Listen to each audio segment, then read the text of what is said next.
Hey, folks, and welcome to the series Enneagram and Wings. And before we go any further, let's introduce the host of our show, Ian Cron. Ian, I love that hat.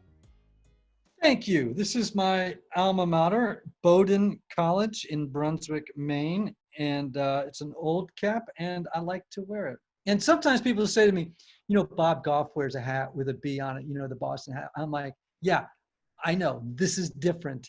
This is my college. I was wearing this long before Bob was wearing his hat with the B on it. So there you go. I like that. So, again, episode 1, you made fun of me because you said it looked like I was broadcasting from prison. I had Yeah, nothing it was behind like me. it was like San Quentin typology. So, I have a turntable back here now. As we know, I've moved studios recently, and I said that I would feature a record and artist every time. And today is Johnny Cash, one of my all-time heroes, Me old too, and man. new. Go back to the old stuff. I love what he did at the end. He started well and he ended well, man. Oh man, did he Talk about ever? someone that finished well. Holy smokes. Yeah. So, in our show Typology, we get a lot of questions from our listeners about wings, and we get to talk about wings from time to time with our guests, but usually we're pressed for time, so we don't get to go there as much as we'd like. So we've made space to actually dive into it a little more, and there's so much more to wings than most people realize. Let's talk about wings a bit. Yeah. Oftentimes people think wings are there only to give us an added layer of clarity about our type when they're really so much more than that. Okay. So what I want to do on this episode is give a brief overview of the wings and why they're important. Then I want to break down how wings profoundly change each Enneagram type and how they can be resources for us. This is exciting. Let's do it. Okay, well, let's talk about what wings are. If you look at the Enneagram diagram, Mm-hmm. you'll see that each number has a dynamic relationship with 4 other numbers. Now, 2 of those numbers are the numbers you go to in stress and security. And we're not going to, maybe we'll do that during another series, okay? I want to talk about the 2 numbers on either side of your dominant type. Those are your wings, okay? Okay. So, what do? They give us access to their traits, like their characteristic features, their juice. It's like salt. Your dominant wing is like salt and pepper, right? You pick up their juice, their flavor, their strengths, and their weaknesses. Okay. I love that. So one of those 2 types on either side of your core type is your dominant wing. Okay, it's your dominant wing. So all to say, there's no such thing as a pure personality type. You are a mashup of 2 types, your dominant type and your dominant wing, okay? Okay. Now, people come up to me at workshops all the time and they'll go, hey, I think I'm a 2 with a 6 and a 4 wing. And I'll be like, no, you're not. That's one of the great things about the Enneagram, isn't it? You can have a type and you can grab any wing you want to. Yeah, right. No, that's actually not how it works. It has to be one of the 2 numbers adjacent to your dominant type. Okay. Okay. Otherwise we're playing Scramblegram, not Enneagram. Okay, and we don't want to do that. Okay, so let's talk about the importance of wings. Yeah, wings are important because they reveal a whole different side of your personality, and very importantly, they can explain contradictory elements within your personality. Like they can explain why people who share the same type can look incredibly different from each other. Can you give us an example of that? Yeah, sure. So I'm a 4 with a 3 wing, right? Well, a 4 with a 3 wing looks a whole heck of a lot different than a 4 with a 5 wing. Okay. And so, you could meet another 4 who has a 5 wing and put them together with a 4 with a 3 wing, and they may not look anything like each other, really, in a lot of ways. They'll share a lot in common, but they'll present very, very differently. very differently. So let's talk about some of the gradations with wings. Right. So there are proportions. Your core type will always dominate, but if your wing is so pronounced, we call it a heavy wing, right? So what I mean by that is if your wing is so strong that it competes with your core personality type, Hmm.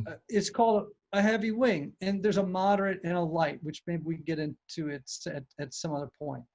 And a heavy wing can make it very difficult for people to discern their type because their core number and their dominant wing are exerting nearly equal influence on their type. Wow. Okay. So let's take a look at the types and how they look different depending upon their dominant wing. We started with the gut triad. Now we're in the heart triad. What does it look like for the wings to influence the two? Okay, we're going to talk about twos, the helpers. Yep. Love those people. Hmm. So if you identify as the helper or a two, you would either be a two with a one wing or a two with a three wing, right? So let's talk about twos with one wings. All Okay. right. So these people are concerned, these are twos who are concerned about doing things properly. They want to be seen as dependable and responsible. So with a one wing, helpers are more critical of themselves, more controlling, and a little bit more prone to guilt. Okay. Okay. They have clearer boundaries and are more aware of their emotional needs, but have trouble expressing them. Finally, they're a little less trusting and expect a bit more in return for their efforts than two with three wing. Okay. So let's talk about the two with the three. All right. So these folks they're more ambitious, they're more image conscious and competitive. Okay. Now, they tend to be extroverted and sometimes seductive, like the three. They're more concerned about relationships and connections than twos with a one wing are. Hmm. Okay. They're more confident, they're leaders, they're great presenters. They like to be seen as experts in a particular area. So they achieve more. And being seen as successful is a close second for them to being known as loving and generous, Wow. right? So in this space, twos with a strong self-image, right, can shape shift like threes to become whatever is called for to achieve like the desired results. That's fascinating. Yeah. Um, so I love this. You can see as you go through the two wing one, two wing three, how different they can Yeah. appear. Mm-hmm. And you said earlier that wings don't just add an additional layer of clarity, but they are actually resources. And you talked about the Yeah. salt and pepper. It, I love like that you can lean in one or lean in the other way. Talk about that a bit.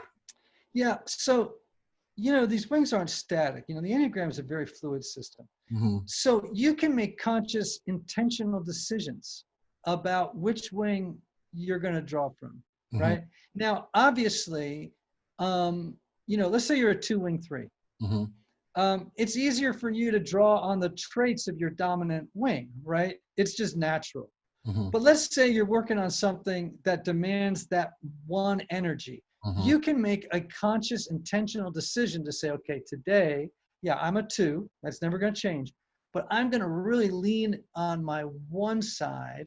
I'm going to really tap into those resources and bring them to this particular thing I'm doing today.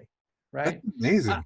oh, yeah, I do this all the time. Like as a four, sometimes, I'm naturally a three wing. Hmm. But sometimes I'll say, okay, I'm working on a book and I need some of that five energy for studying and being quiet and more introspective, a little less extroverted than I normally am, a little more introverted than I normally am. And I'm just going to draw on the resources of my five wing. So it's not like, oh, I'm a four with a three, it's static. It's like, no, man, you can kind of lean as you need to.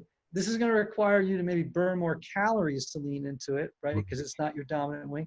But Right. with your dominant wing, it's a little easier, but you can still draw on both sides. I love that you have that as an option when you have a particular challenge and you need to draw on that. That's so cool. Yeah, man. Yeah. Well, great. Thank you again, Ian. And we thank you all for joining us with this episode, Enneagram and Wings, featuring the twos. And look forward to our next episode soon. See ya. See ya.